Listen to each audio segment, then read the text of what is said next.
This game tonight felt so much like the Sens' last game against the Ducks, and I'm not complaining because the Sens won 3-2 again tonight. And look, I don't want to get my hopes up too much, but this team is looking really good lately. And I also want to point out that they are 2-0 when I wear the road jersey. So this was an entertaining one, honestly. I think if you're a fan of both teams, I think you're probably going to agree that this was a pretty entertaining game tonight. So Saturday, November 22nd, the Sens played their 21st game of the season against the San Jose Sharks. It was a 7 o'clock p.m. Eastern start time, and it was the second game of a 7-game road trip for the Sens, and they are now 2-0 on this road trip. And again, don't want to get my hopes up too much. They still have 5 games left in this trip, but man, this is a really good start, 2-0 in California. So this was the first meeting of the season between these two teams. It was Linus Ullmark in net for the Sens and Alex Nedeljkovic in net for the Sharks. So coming into this game, Ullmark was 7-0 against the Sharks in his career. Now make it 8-0 in his career. So that's pretty insane. So the Sens were 10-6-4 coming into tonight, and the Sharks were 10-8-3 coming into tonight. So pretty similar records for these two teams. And the Sharks were 6-3-3 at home, so they got a pretty strong home record. And early on, it didn't look great. We'll get into that more as I get into my notes. Tonight, Shabbat was back in the lineup for the Sens, and he left near the end of the game. I'll talk more about that again once I go through my notes, but as far as I know, he's okay. I think, I hope. But definitely very good to see him back in the lineup for sure tonight. Alright, so let's go ahead and break down tonight's game here. It was another close one, and again, early on it didn't look great for the Sens, but they ended up turning it around. And yeah, I don't know what you can complain about, honestly, if you're a Sens fan right now. They are 2-0 on this road trip, and maybe there are some things some things you'd be concerned about, but they win both of their first 2 games by a score of 3-2. So that ends up being your final in regulation once again. It felt so much like the last game against the Ducks. It's crazy. So, and you'll see that once again to my notes. So the Sens are now 11-6-4 on the season. The Sharks are 10-9-3. Is that accurate? Let me double check that real quick. I'm not gonna make a cut. Why do I feel like that's not right? No, that's right. They are 10-9-3. Okay, just double checking. Um, okay. So getting into the stats here, the shots were 27-19 in favor of the Sens. Face-off percentage, the Sens absolutely dominate. 61.1% compared to 38.9% for the Sharks. There was a point in the third period where the Sens won, I believe it was like 13 face-offs in a row. They're insanely, I don't know. I don't know what it is, but they're just insane in the face-off dot, and I'm not complaining, just keep it going. Power plays, both teams were 1 for 5, so both teams definitely had their chances. There could have been a lot more goals tonight for sure, but yeah, a lot of penalties, a lot of power plays, but just one power play goal for both teams. Penalty minutes were tied 15 each. Hits were 23-19 in favor of the Sharks. Block shots were 14-9 in favor of the Sharks. Giveaways 19-9 with the Sens having the fewest, and both teams had 3 takeaways. So these two teams will meet again, not for a while, not till March 15th, which I believe that's actually the day after or the day before the Sens play the Ducks at home. So that's kind of interesting. So yeah, ends up being a solid victory. It didn't look good at the start. So yeah, let's go ahead and go through my notes here, and we will talk about tonight's game. So Celebrini would have a shot that was blocked, and he would then pick up the puck behind the net, and he would center it to Smith, and he would score on the first shot of the game. So you're thinking, okay, here we go again. They're allowing a goal on the first shot. We've seen this many times from the Sens, right? But the Sens would challenge this for offside. I couldn't tell at real time. I had no idea. So This was a very quick review. You could tell Smith, by the way, Smith was the one who scored the goal, and he was the one who was offside by probably like a foot or two. Very quick review. Didn't take them very long. It was like maybe a 15-second review. So the goal ends up getting waved off. So it's a break for the Sens there. So it stays scoreless. Not really a ton of chances through the first 5 minutes. The Sharks would have a shot that went off the post. And at this point, I put this in my notes too. The Sens are kind of fortunate to have the game still 0-0 because the Sharks could have a couple at this point. Got the waved off goal and then a goal post as well. So the Sens were kind of fortunate early on for sure. So Sanderson would break his stick. There were a lot of broken sticks tonight. I counted four. Like there were at least four broken sticks. There was probably more. So I don't know what the heck was going on with that tonight, but um, yeah, so he would break his stick, and that led to a near break for the Sharks. Sanderson skates back, catching up to the play without a stick, and he levels Kurashev into the boards. Not happy about that broken stick, clearly. Now, there was no penalty on the hit by Sanderson, but then Kurashev would get up, and he would take a retaliatory penalty on Sanderson, so the Sens would go to the power play. And then Stützle sent it towards the net, and Dylan Cousins would deflect the puck from the slot into the net for a 1-0 Sens lead. So this is what I mean, right? It feels kind of like the last game against the Ducks. The Sens go up 1-0, and you'll see as I go through my notes, it's carbon copy of the last game. It's the same thing. So the Sens go up 1-0. Dylan Cousins scores on the power play. At the 7:50 mark of the first period, Tim Stützle and Jake Sanderson draw the assist there, and that is Dylan Cousins' 8th goal of the season. So the Sens take a 1-0 lead, and at this point I'm thinking they're probably a little fortunate to have a lead because the Sharks could easily have a couple right now, but they don't. So shortly after that goal, Spence would take a tripping penalty, so I'm thinking, come on guys, you just got the lead, there's no need to take careless penalties. Although this was kind of a weird one though. The Shark player, I didn't put down who it was, but it didn't really look like he got tripped. It looked like he just kind of fell. But nonetheless, it was a tripping penalty to Spence. And the Sharks would go to the power play. And there was a huge hit by Reeves at one end. And then back at the other end, they would go the other way. And there was a big hit by Hodgson. Man, I know Hodgson doesn't play a lot, his fourth liner, but he was very, very noticeable tonight. And I'll be mentioning his name again later as well. So at this point, the game got kind of chaotic. So there's just bodies flying everywhere at this point. There were some big hits by both teams.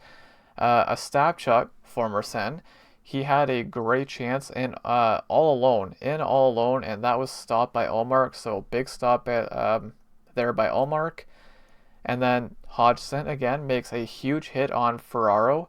And at real time, I thought it was a clean hit, but then when they show the replay, you can clearly see he gets his elbow up into the head area of Ferraro.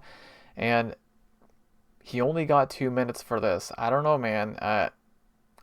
I do believe Ferraro came back after that, so maybe if he stayed down longer or if he left the game, then maybe Hodgson would have got more than 2 minutes for it, but that could have easily been a double minor or a major, but he only got 2 minutes for it, so I think the Sens maybe got a little fortunate there on that play, but nonetheless, the Sharks do go to the power play, and Klingberg is allowed to walk in all alone, uncontested. He would walk in from the point and he would wrist one past Ullmark to tie the game at 1.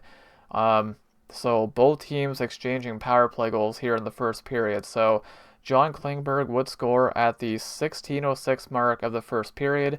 Celebrini and Smith drawing the assists. Celebrini he's unreal, man. This guy, like, I don't watch the Sharks that much, but like, this was the first time this season I've seen a full Sharks game.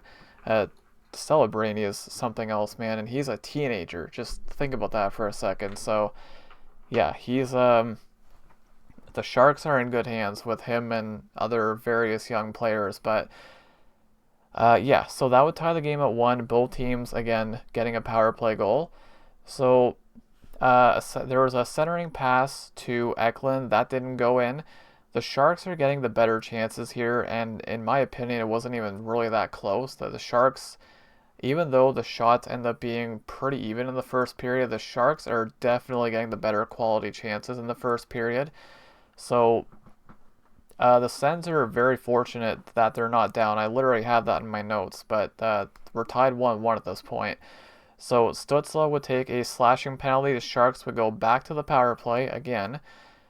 Sharks would get a great chance in the dying seconds, but it was stopped by Ullmark, and I don't know what it is, man, but this this is one of the things that drives me absolutely nuts with this team. I don't know what it is, but keep track of this. Next time you watch the Sens, keep track of this. I don't know what it is, but in the final 10 seconds of a period, it's like they fall asleep. They they stop playing. I don't know what it is. It seems to happen a lot with this team, and it happened again there. But thankfully, they do not give up a goal. So we go to the end of the first period. The shots were 6-5 in favor of San Jose. So if not a lot of shots, but again, there were some very high quality chances, and like the Sharks to this point, they could have 3 or even 4 maybe.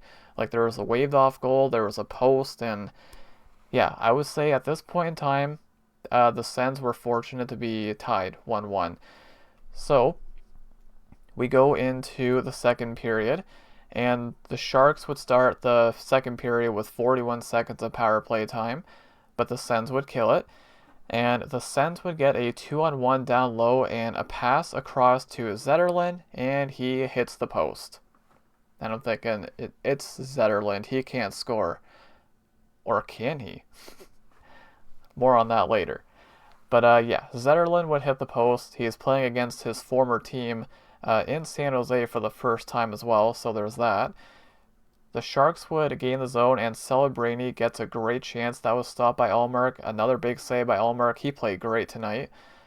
There was some good work by Hodgson here. He drew an interference penalty by San Jose, and the Sens would go back to the power play. They wouldn't score, of course. There were 2 power play goals in this game. They both came in the first period. So the Sens, on 3 different occasions in this power play, they were trying to skate the puck into the zone, and it didn't work. Every single time they tried it, they got denied at the blue line, and if it doesn't work, you dump it in and you go after it. I literally said that. I said that out loud. Like, guys, if it's not working, dump it in and go after it, but they don't. And the Sharks would kill off that penalty, and shortly after that penalty, the Sharks would come back the other way, and they would get a shot, and Gaudreau would score on the rebound. So that gave the Sharks a 2-1 lead, just like the last game, right? Sens score first against Anaheim, and then they fell down 2-1. Same thing tonight. It's so weird. It's like carbon copy of the last game. So Barclay Goodrow scores his first of the season, by the way. At the 7:47 mark of the second period, Wenberg and Ferraro drawing the assist there, and the Sharks would go up 2-1. So then Zetterlund would have another great chance, and that was stopped. He can't score, right? Or can he? Reeves and Hodgson would come together, and they ended up dropping the gloves here. It was a fight. Like, they're gonna say it's a fight, but I think Hodgson probably threw maybe 1 punch, maybe 2. Safe to say Reeves definitely won that one. But it looked like Reeves might have hurt his hand, possibly. He was kind of shaking it afterwards. So, yeah, Reeves definitely got the win in that one for sure. So there was a point shot that was tipped by Amadio. That was a good stop by Nedeljkovic. So an attempted outlet pass by San Jose. They broke their stick. I didn't put down who the Shark player was, but they would break their stick in their own zone on an attempted outlet pass, and that led to a good chance for the Sens and some zone time, but nothing came out of it. Then there was a weird bounce off the boards. It led to another chance for the Sens, but they just can't capitalize. And I literally have this in my notes. It's starting to feel like the last game against Anaheim, because the Sens at this point in time, they're getting these chances, right? They're getting all these chances and they can't score, just like in that second period against Anaheim, right? But then the Sens would gain the zone and Zetterlund would walk in and he would wrist a laser past Nedeljkovic to tie the game at 2. He finally scores. Finally. His second goal of the season, and how appropriate is it he gets it against his former team. So, like, my God, like at some point in time, it has to go in, right? And finally he gets one tonight. So Zetterlund does score at the 18:38 mark of the second period. Clevin draws the assist on that one. And we're tied at 2, just like the last game against Anaheim. And we all know how that game ended up, right? So it's so weird how identical it was to the Anaheim game. So there was some hard work by the Sens, and at this point they're all over San Jose at late in the second period here. Stützle would draw a tripping penalty with 13 seconds remaining in the third period, so nothing happened. Again, there were no more power play goals after the first period, but yeah, the Sens end up kind of dominating that second period. The shots were 15-7 for Ottawa in that second period. So we would go to the second intermission tied at 2. So I was feeling pretty good, honestly, because, like, yeah, the game's tied 2-2, but they're dominating the play. They're starting the third period with a power play, so I was feeling pretty good, to be honest. So we roll into the third period, and as mentioned, the Sens do start with a power play. They would start with 1 minute and 47 seconds of power play time. Nothing came out of it, though. And then this was a weird play, so if you're watching this video, I want to know what your opinion is on this. So Amadio would lift the stick of Graf, and his stick would go flying, and they would call this interference on Amadio, but, like, I don't think that's a penalty, because, like, I'm just gonna say, I think you should just hold on to your stick, like, and Amadio, like, it wasn't like a vicious stick left, it was just like a little, just like, just like this. And the stick goes flying, that's why they called it a penalty, right? But I'm thinking, like, if they call that a penalty, if the guy drops his stick every time, we'd have, like, 100 penalties every night, right? That's something that happens 100 times every game. But anyways, they do call it interference. So we would end up playing 4-on-4 very briefly for, like, a few seconds. And then the Sharks would go to the power play. But then the Sharks would take a too many men penalty with 7 seconds left on their power play. So there's penalties everywhere again, 1 for 5 both teams. So that was a bad penalty by the Sharks. Too many men with the while their power play was still going.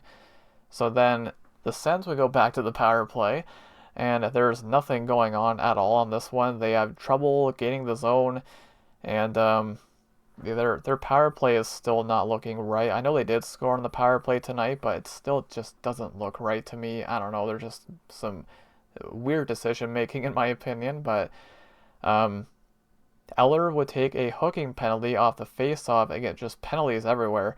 That there's no reason for this one at all. It's on the wing. It's nowhere near the puck. There's no reason to do that, but he does take a hooking penalty, and the Sharks would go back to the power play. Have fun keeping track of all these penalties and power plays, but so at the tail end of the Sharks power play, Pinto would make a very nice move on Orlov. He would get a good chance, but that was stopped by Nedeljkovic. So the Sens would kill off that penalty. And then Eller would come out of the box, and he has 2 Sens all alone in front of the net, but it doesn't even make it to any of them. But it's like, that was a 2-on-0 right in the crease area, but Eller couldn't get the puck to them. So Reeves would land a big hit on Shabbat, and he didn't hit him square. He kind of got a piece of him, and Shabbat would get up slowly. He was okay though. We'll be talking about him later on as well. So Shabbat he would get up, and he was frustrated, obviously, after getting knocked down. So he would actually make a big hit on Toffoli shortly after that, so just kind of taking out his frustration. So then, this was a kind of a bizarre play. So There was an outlet pass by Sanderson, a heck of a pass by Sanderson, and this leads to a 2-on-0 for the Sens. I don't know how two Sens got behind all the Sharks. I have no clue. So they would come in. There was a big stop by Nedeljkovic, and then the puck would sit on the goal line for a second, and then Stützle would come in, and he would end up burying it for a 3-2 Sens lead. And now, in my mind, I'm thinking, how did this just happen? How did two guys get behind the entire Sharks team? So I'm like, was it offside? Are they going to challenge it for offside? But they didn't. I guess I never really got a good look at the replay. I guess there was no challenge or anything. So, yeah, the Sens got a 2-on-0 kind of out of nowhere. So, Stützle would score. Of course, that ended up being the final goal of the game. So, he would score at the 13:22 mark of the third period. And Nick Cousins and Batherson drawing the assist. That was Stützle's 11th goal of the season. And just like the Anaheim game, right? They were tied 2-2, and then they scored late in the third period to take a 3-2 lead against Anaheim, and they did the same thing tonight. It's so weird how it's so similar. I know I keep saying it, but yeah, that would give the Sens a 3-2 lead. So now Dylan Cousins would make a strong play to the net, and this led to a holding penalty by Ostapchuk. Very strong play by Cousins there. So the Sens would go back to the power play.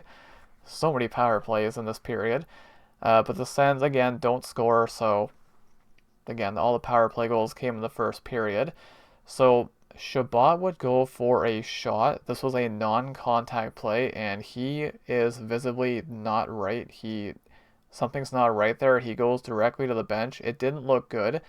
Now, afterwards, after the game was over, I did hear Ron McLean mention that Chabot was okay, so he should be okay as far as I know. We'll have to wait and see. But yeah, he just goes for a shot. It's nothing like it's just a basic thing, right? And he tweaked something. I don't know. Of course, he's just coming back tonight for his first game in almost 2 weeks. So hopefully he's okay. As far as I know, he is. So that's obviously good news if you're a Sens fan. So San Jose would end up pulling Nedeljkovic, and the Sens at this point, they are doing a very good job at clearing the zone whenever San Jose enters, and the Sharks don't really get any chances. But then Wenberg would have a very good chance in front. It was stopped by Ullmark. This was a really good chance. He could have easily buried that. And Ottawa would ice the puck with about 4 seconds left, and they win the faceoff, and that would end it. So 3-2 is your final. The shots were 7-6 in that third period in favor of the Sens. So solid win, man. So let's go ahead and go through the 3 stars. So first star of the game was Stützle. He had a goal and an assist. Giroux was the second star. He didn't have any points. And then the third star was Ferraro, who had an assist. All right, so let's go ahead and go through the box score here. So our point getters for the Sens, Stützle, as mentioned, he had a goal and an assist. Zetterlund finally scoring a goal. And Dylan Cousins Dylan Cousins getting a goal. I'm getting the Cousins mixed up here. Nick Cousins had an assist, and Batherson also had an assist. And on the defense, Clevin and Sanderson had an assist. And then plus minus here, for the defense, we got Jensen, Spence, Clevin, and Sanderson, all +1. And then for the forwards, we have Batherson, Zetterlund, Cousins, both Cousins, and Hodgson, all +1. And Hodgson, I want to look at his numbers, actually. So Hodgson had 3 minutes and 13 seconds of ice time, but he was a +1. He had 7 penalty minutes. He had 2 hits. I know he doesn't play a whole lot. Again, he is a fourth liner, but he was very noticeable in those 3 minutes. 2 hits. It felt like he had more than that, but time on ice leader, Sanderson played 25:46. So, not surprising. Sanderson's an absolute beast. So, Stutzla leading the way for the forwards in ice time with 22-16. And then leading the forwards in shots was Stutzla and Dylan Cousins with 4 each. And then leading the defense in shots was Shabbat with 3. And then blocks, we got Zub and Clevin with the most amongst defensemen with 2. And then for forwards, Stutzla, Eller, and Nick Cousins with 1 each. And then for hits, Stutzla had 6 hits, which was the most for forwards. No other forward had more than 2. And then for the defense, Shabbat had the most with 2. And that's pretty much it for the skaters. And now Ullmark's numbers, he ends up having a bad save percentage. He stopped 17 out of 19 for an .895 save percentage. So not a good save percentage, but he made some big saves again. It's just again, if it wasn't for him in the first period, I think the Sharks might have won this one because there were some really good chances. Again, you got that waved off goal in the first. There was a post by the Sharks as well. It could have went either way. It was very close. Ends up being very close. But the Sens do end up winning by a score of 3-2 again, back-to-back games. And I think you got to be feeling pretty good if you're a Sens fan, man. They're 2-0 on this road trip. They're 2-0 in California. And yeah, there's really not too much to complain about. Yeah, maybe you can nitpick some things, but this is looking pretty solid. So if we go to the standings here, the Sens currently sit 3rd in the Atlantic Division. They are now 11-6-4, and they are nope, I almost read their home record. Their road record is now 5-3-2, so they have won half of their road games, and 6-1-3 in their last 10. So they are racking up the points, and they have also put together a mini 2-game winning streak. So good stuff, man. So the Sens' next game is going to be on Monday in Los Angeles to take on the Kings. And that is going to be a 9 p.m. Eastern start time. So we'll see with this one. This one might go up the next day as well. 9 p.m. I might be able to get it up night of, but I'm not going to rush it if I can't. If I have to wait till the next day to get it up, then I don't mind doing that. It's not that big of a deal. And yeah, we'll see how that goes. The last time these two teams just played not that long ago, and it was an absolute snooze fest. So yeah, so Los Angeles, they have been struggling big time at home. So the Kings right now, they are first in the wild card. They are 10-6-6, a lot of overtime losses. But their home record, they are 1-4-3. They have one home win this season. So, hey, the Sens have been playing pretty well. Maybe they can take advantage here. So the Kings are 5-3-2 in their last 10, and as mentioned, they got one home win. So we'll see what happens, guys. But yeah, solid win. I'm feeling pretty good. I don't want to get my hopes up too much yet because we're still kind of early-ish in the season, and we are only 2 games into this road trip. And not to sound negative, but it could go south in a hurry, right?